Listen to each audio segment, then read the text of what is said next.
Okay julle, vandag gaan ons die opsomming doen van Jesaja. Nou voordat ek begin wil ek maar net sê, jy weet ek het 'n paar hoogtepuntjies hier, wat ek net aan gaan raak. Maar Jesaja as ook Jeremia wil ek so ver gaan is dis die beste om daar te doen is eintlik om daai hele hoofstuk meer as een keer te luister. Ek wil so ver gaan om te sê luister om hoofstuk vir hoofstuk vir hoofstuk, lees hom ook. Daar's soveel wysheid daarin, en daar's soveel goeters wat jy kan terugvat en gebruik in vandag se tyd. En hoe jy moet wees en waarvoor moet jy besop en waaraan moet jy vashou. So ek gaan nou maar aan 'n paar goedjies raak. Jy weet wat nou maar vir my uitgestaan het as ek opsomming eintlik moet doen van Jesaja, dan gaan ek omtrent die hele Jesaja weer moet lees. So ek gaan maar net 'n paar goedjies uitbring wat vir my belangrik is, maar soos wat ek nou maar vir julle sê, gaan en luister mooi, lees en volg ook as jy kan. Want soos ek sê, daar is soveel belangrike dinge in Jesaja, dis amper onmeetbaar, maar ook soos wat die res van die Bybel maar is. Maar ja, soos ek sê, neem maar tyd, gaan luister hom dalk weer. En ja, soos ek sê, dis maar net 'n belangrike ene vir my persoonlik, maar ek glo daar is so baie wyshede en soveel goed wat terugwys na waar ons vandag staan as 'n mensdom, en as 'n volk en as 'n nasie. Okay, so ek gaan maar begin. So die strafgerig, wees maar jy weet, besop maar daarvoor, want op die einde van die dag, daar gaan nie baie mense oorbly nie, dis maar 'n klein hoeveelheid wat oorbly. En besop vir skynheilige offers. Jy weet, moenie offerande maak as jy dit nie bedoel nie. Ek wil so ver gaan om te sê, dis dalk beter om geen offerande te maak, as wat jy skynheilige offerande maak nie. So besop daarvoor, dit is, jy kan vir jouself baie moeilikheid maak. En dan natuurlik iets wat maar ook deur die Bybel nou al voorheen ook genoem is mens moet kyk na die wese en die weduwees. Besop maar in daai opsig ook, want daar is maar mense wat somtyds, kan mense sê nou voordeel wil trek onnodig of jou misbruik, is eintlik seker maar die regte woord. Maar weer 'n keer, daar's maniere en die Bybel sê ook vir jou hoe moet jy die wese en die weduwee wel bystaan. Dan pas op vir trotsheid. Jy is maar net stof. En dit is belangrik om daai konsep te verstaan. Jy weet, trotsheid is maar altyd een van ons grootste probleme. Jy weet, dit is, as jy nou maar iets vat soos Bybelstudie ook, jy weet, jy wil baie keer nie na mense luister nie, want jy dink jy weet meer. En dit is deel van die probleem. So moenie te trots wees in jou eie wysheid nie. En dis maar gewoonlik wanneer jy jou agterend sien sonder 'n spieël. Ja, baie belangrik. Dan 'n ander enetjie wat ook daar na verwys word, is persop vir die verfoeiseltjies om mooi te lyk in plaas om die Vader te dien. Nou mense verfoeiseltjies is maar goed soos oorbelle, hangertjies en kettingkies en horlosies en al hierdie goed wat daarmee gepaard gaan. En jy doen dit alles om mooi te lyk, maar jy vergeet om die Vader te dien. Jy weet, as ons die helfte van die tyd spandeer wat ons op enigiets elke dag spandeer, net 15 minute van elke ding afknyp, dan gaan jy vinnig sien jy eindig op met 2 ure wat jy per dag kan Bybelstudie doen, sonder enige aftrekkings of probleem, maar ons sien dit nie so nie. Want dit is belangriker om voor die TV op te eindig en een of ander storie te kyk, of ons sport te kyk, of. So daar is maar baie dinge wat ons altyd beter kan doen en beter kan maak. Mense onthou maar net, jy weet, soos ek sê, ek val niemand aan nie. Dis maar net my observasie en wat ek ook maar self ondervind het in my eie lewe. So ek was definitief ook maar dieselfde.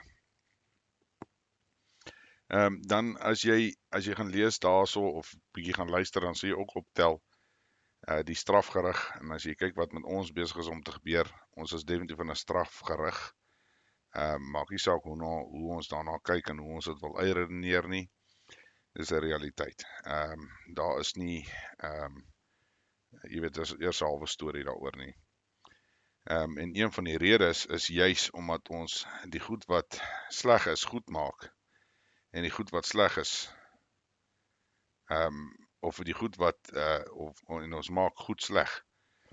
Jy weet, so, dis maar 'n groot een daai. Jy weet, dit help nie as jy weet, sonde bly sonde. Maak nie saak hoe jy daarna kyk nie. Ja, jy gaan dalk nie die persoon veroordeel nie, maar die sonde bly die sonde.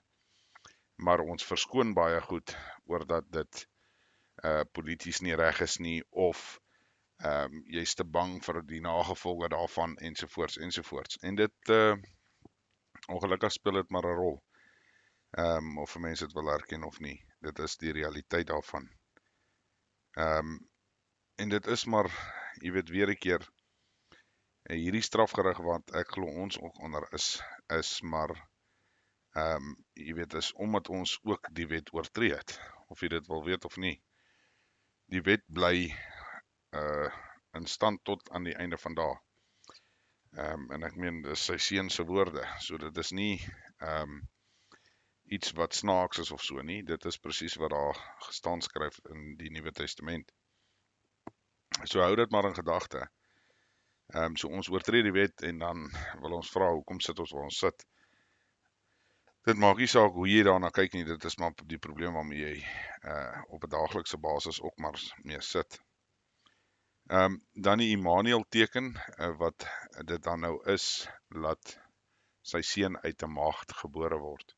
So, hier is maar die groot en duidelike teken wat jy kry vir die geboorte van sy seun, of sy enige gebore seun, kom ek sê eerder so.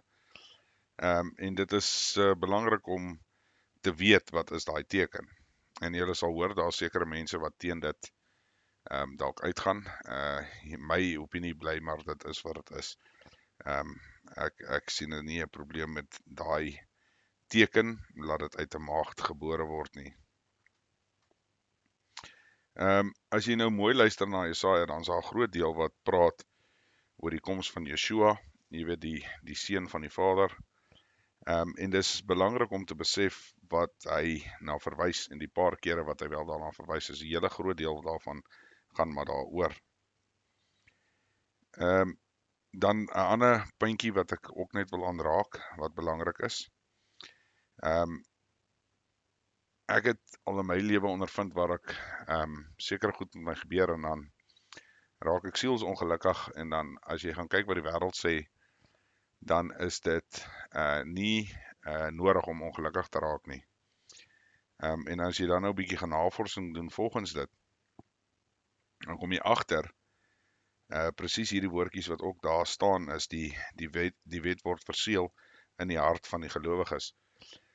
En as jy dan in die navorsing doen, dan kom jy agter, dis hoekom ek ongelukkig geraak het, want dit is eintlik 'n oortreding. Jy weet, so nou word jy half geregverdig deur die Bybel self. Wat net interessant is, ek weet nie of dit al met julle gebeur het nie, maar dit het al 'n hele paar keer in my lewe met my gebeur. So is maar net interessant. Dan wil ek ook net verwys, jy weet, daar is 'n paar plekke waar die Vader verwys dat hy ander volke gebruik om jou te straf. Dit verwys maar weer terug waar ons nou sit, glo ek, in Suid-Afrika ook maar. Jy weet, en dit het nie te doen met enige volk, dat die een beter is as die ander een noodwendig nie. Maar, verstaan net, dat hy gebruik ander volke om jou te straf. Is maar hoe dit werk. Die hele Bybel is vol van dit. Wat hulle weggevat is in ballingskap ensovoorts, is omdat hulle die kat gestreel het.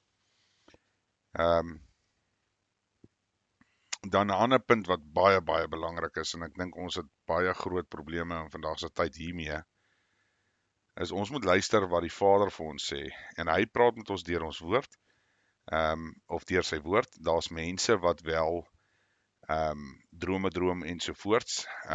Ek gaan regtig nie dit aanvat en daaroor gesels nie, want dit staan in die woord dat daar is sulke mense.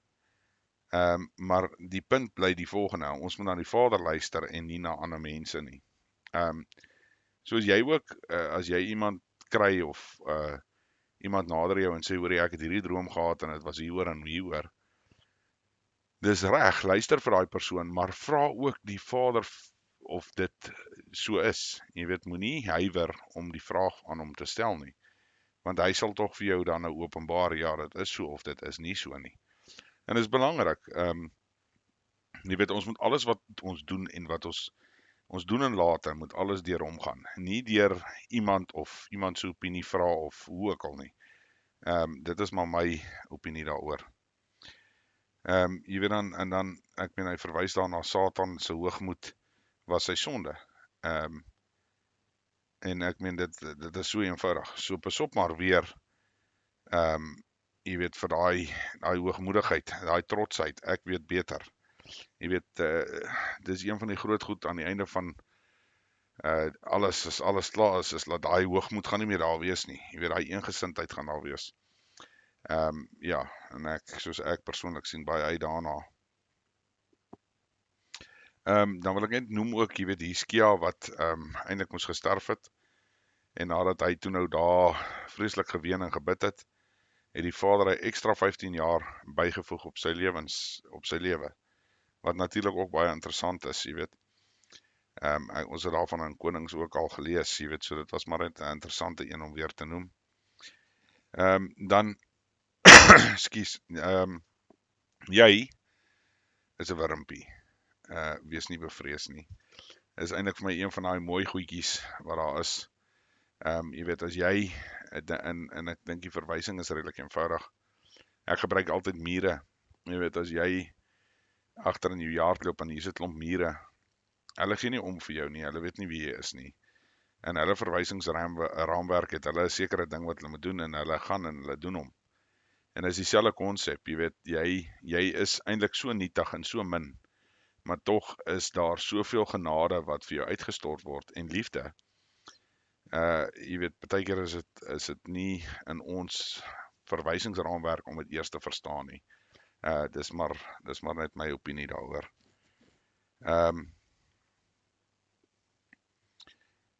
Dan, as ons nou kyk na sonde en hoe die sonde ook werk, dis interessant dat dit daar ook nou genoem word, in Jesaja is, as ons aanhou en jy wil nie bekeer nie, dan verberg die Vader sy aangesig vir ons. So hy luister nie na ons nie. Dis vreeslik as jy daaraan dink, né? Jy weet, so ewen jou gebede wat jy bid, ensovoorts, jy weet, hy verberg sy aangesig vir ons. En dit is skokkend as jy so daaraan dink, jy weet, so, maar ek glo, jy weet, hoe meer ons is, en hoe meer ons, jy weet, ons self verontmoedig en op ons knieë bly, jy weet, sal die Vader sy oor na ons toe wys. En as jy gaan kyk wat die profete ook sê, jy weet, alles is om die draai, in my eerlike opinie. Ja, en dan natuurlik die beproewing deur die smeltkroes. Jy weet, jy gaan maar gelouter word. Jy weet, dit is maar deel van daai proses. En ek dink, dit is ook maar in 'n mate hoekom die Vader homself verberg vir jou. Want op die einde van die dag moet ons deur daai smeltkroes gaan, ons moet gelouter word. Soos wat daar nou maar silwer en goud gelouter word. Nou enige iemand wat al daai proses gesien het al gesien, dis definitief nie 'n eenvoudige proses nie, en ek glo ook nie lekker nie. Maar dit is maar wat ek glo moet ook gebeur. Ja, en dan, baie interessante stukkie ook weer vir my was, jy is uitverkies van jou moederskoot af. So weer 'n keer, jy weet, dit is nie, baie van ons glo, jy weet, dit is deur jou werke en wat jy doen en al daai goeters, maar dit is nie die waarheid nie. Ek meen, daar staan dit nou weer, jy is uitverkies van jou moederskoot af. En later lees mense dit nou nog meer intens daaroor. Maar dit is maar net interessant om te weet, jy weet, jy is uitverkore, en daarom leef jy reg, en daarom probeer jy sy wet onderhou, ensovoorts. Nie andersom nie. Dis maar weer 'n keer soos wat ek sê, maar my opinie daaroor. En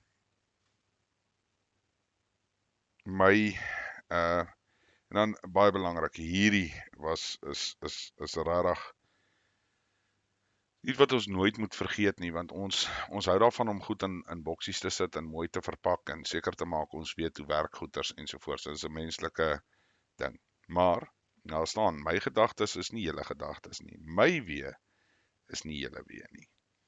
En dis die Vader wat daar praat. So ons moet verstaan dat ons gaan nie regtig ooit, glo ek, begryp hoekom hy sekere goed doen nie. Hoekom sekere goed dalk in jou lewe gebeur nie. As jy, ek het al genoem, dink ek op 'n vorige ietsie, ek kan nou nie eers onthou waar nie, maar ek het nogal die vermoë ontwikkel oor die jare om te kan sien, nie 'n leeftyd nie, maar miskien 'n jaar of 3, kan ek vir jou sê hoekom 'n sekere ding met my gebeur het, om my op 'n sekere pad te stuur. En is nog altyd nogal redelik akkuraat. Maar daar gaan gewoonlik trauma daarmee gepaard, en dit is hoekom 'n mens dalk daai manier van denke ook ontwikkel.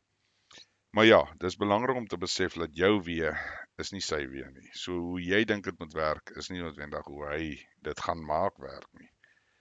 Jy weet, dit is nogal belangrik om daai konsep net te besef. En dan word daar nou weer verwys, jy moet die Sabbat behou. Moenie baie mense redeneer dat die Sabbat is nie meer nodig nie. Ek weet nie waar kom dit enigstens vandaan nie. Ek het dit nêrens gesien dat dit ooit afgeskaf is nie, maar dit word ook maar weer daar verwys na. En dan aan die einde van Jesaja wil ek graag hê julle moet sommer 3 of 4 of 5 keer hoofstuk 65 gaan luister. Baie belangrike hoofstuk. En dan met dit saam, saam met hoofstuk 66, die nuwe aarde en die nuwe hemel. Ek dink gaan en spandeer tyd. Soos ek sê, my beste advies sal wees, gaan en van daai stukkies, vat jou Bybel, lees soos wat ek het vir jou oorlees, of soos wat jy luister, lees dit, volg dit in jou Bybel. Ek dink is van kardinale belang, daai 2 hoofstukke. Wel, ja, die hele Jesaja is belangrik, maar daai 2 hoofstukke spesifiek, gaan kyk maar weer, luister, soos ek sê, sommer 4 of 5 keer, en verstaan wat daar staan. Is regtig vir my 2 belangrike hoofstukke en baie al beteken in my lewe. En ja, mense, en dis maar Jesaja, soos ek sê, Jesaja, die hele boek is belangrik, daar is nie iets wat uitgelos kan word nie, soos wat die Bybel ook maar is. Maar soos ek sê, luister hom maar 2 maal, luister aandagtig. Julle gaan sien Jeremia is maar dieselfde, maar dis belangrik. Mense, ja, en dis dit. Julle moet 'n wonderlike dag verder hê. Ons praat weer.